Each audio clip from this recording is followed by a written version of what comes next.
মাছ গোছ ছাড়া যদি দুপুরে হয় এইরকম একটা রেসিপি যদি থাকে দুপুরবেলা, তাহলে তো কোনো কথাই নেই। দুপুরটা কিন্তু জমে একদম ক্ষীর হয়ে যাবে মাশাআল্লাহ। মানে এত সুস্বাদু এই রেসিপিটা। আসসালামু আলাইকুম, কাছে বা দূরে যে যেখানে আছো, আশা করি সবাই ভালো আছো। ডিম, কাঁঠাল বিচি, বুটের ডাল দিয়ে আজকে এই রেসিপিটা বানাবো, সেটা তোমাদের সাথে শেয়ার করব। তো পুরো ভিডিওটা দেখো, লাইক কমেন্ট শেয়ার সাবস্ক্রাইব করে আমার পাশে থাকো। তো ডালটা আমি সেদ্ধ দিয়ে দিছি ভালোভাবে ধুয়ে।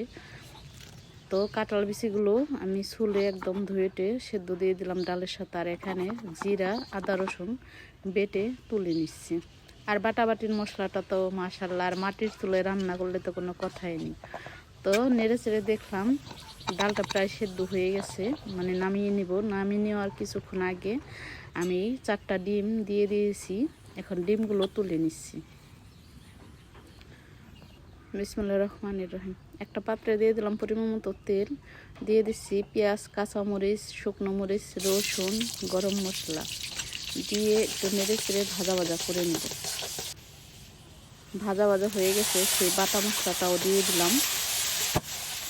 আবার একটু নেড়ে চেড়ে মিশিয়ে নিচ্ছি। অল্প একটু পানি দিয়ে দিছি, দিয়ে দিলাম পরিমাণ মতো হলুদ ফাঁকি, পরিমাণ মতো মরিচ ফাঁকি।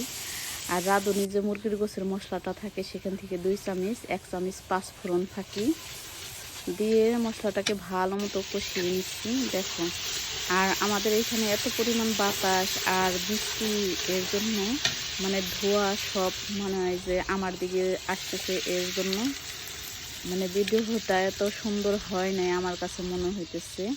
তো মশলাটা ভালো মতো কষানোর পরে আমি দিয়ে দিলাম ডাল আর কাঁঠাল বিচিটা যে সিদ্ধ করে রেখেছিলাম সেইগুলো। এখন ভালো করে নেড়ে চেড়ে একটু মিশিয়ে নিচ্ছি। তো ভালো করে আমি নেড়ে চেড়ে একটু কষিয়ে নিলাম। দিয়ে দিচ্ছি এখানে পরিমাণ মতো পানি। তোমরা যদি মানে পাতলা খেতে চাও তাহলে পানির পরিমাণটা একটু বেশি দিবে। তো আমি বেশি পাতলাও না বেশি ঘনও না, এই পর্যায়ে রাখবো। তো ডিমগুলো যে তুলে রেখেছিলাম সেই ডিমগুলো আমি দিয়ে দিচ্ছি। এইরকম করে মানে ডালটা রান্না করে তোমরা গরম গরম ভাতের সাথে, রুটির সাথে খেতে পারো।